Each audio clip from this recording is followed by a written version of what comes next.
السلام الله عليكم ورحمة الله تعالى وبركاته. كل وعن صاحبة قيمها قدرتي إيقاعها لقى بدلو سود وهذا وحال بوقال كان كوئيق دولا أفر قدب ولو حسوسا دولو مدحولي هرئي الصومالية محمد عبد الله فرماجو. شري توانكي مي وحال دالك كان عدى قارها المقالة المقدشو عاصمة الصومالية doorasho laga guuleystay maxamed cabdullaahi farmaajo oo ay guusha ku raacday madaxweynaha iminka talada haya ee xasan sheekh maxamuud.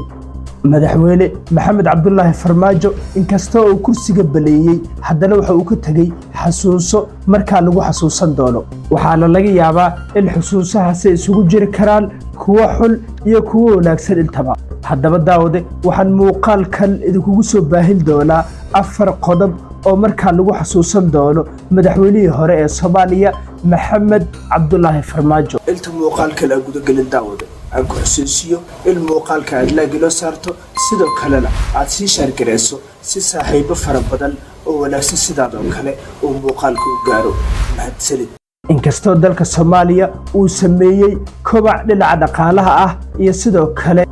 xagga horumarka iyo dawladnimo marba marka ka dambaysa sii xoogeysanaysa, haddana waxaa jira oo marlaba aan la iska ilitiri karin in madaxweynihii hore ee Soomaaliya maxamed cabdullaahi farmaajo lagu xasuusan doono 4 qodob ee soo socota ee muuqaalkeena aan idinkugu soo baahin doono hadduu Allah uu dal raali ka noqdo.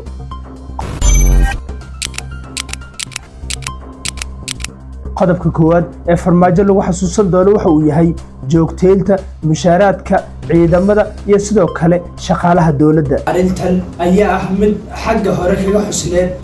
xilligii doorashada ee markaa asagu xilka uu kala wareegay, iyada oo hore loo bixin jiray mushaaraadka. haddana farmaajo waxuu si weyn markaa loogu ammaanay joogteynta mushaaraadka iyo kordhinta mushaaraadka ciidamada. waxaa xusid mudan in ciidamadu loo sameeyey nidaam suurtagal ah oo casri ah oo ay adag tahay in qof markaa lacag laga qaldo, iyada oo qof kasta oo ka mid ah ciidamaduna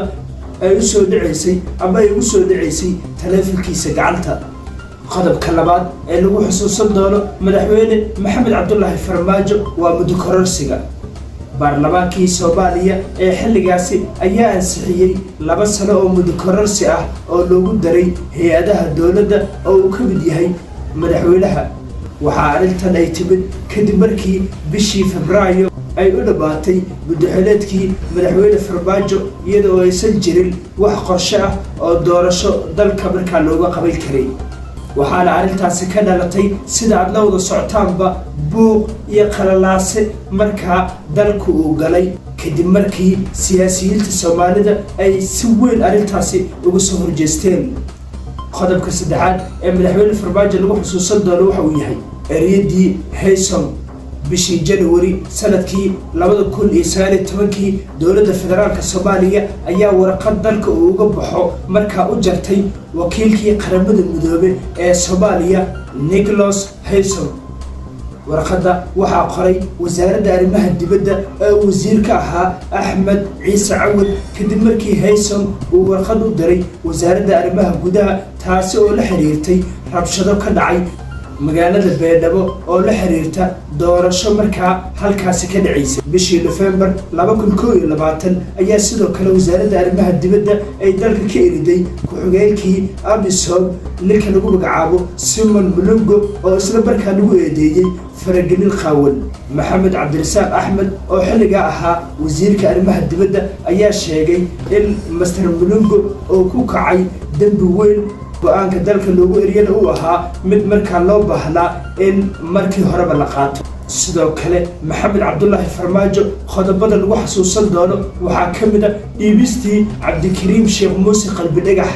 malaha wixii ugu weynaa ee lagu xasuusan doono xilligii uu xilka hayay maxamed cabdullaahi farmaajo ayaa ah dhiibistii cabdikariim sheekh muuse qalbi dhagax ee Itoobiya loo dhiibay sanadkii 2017.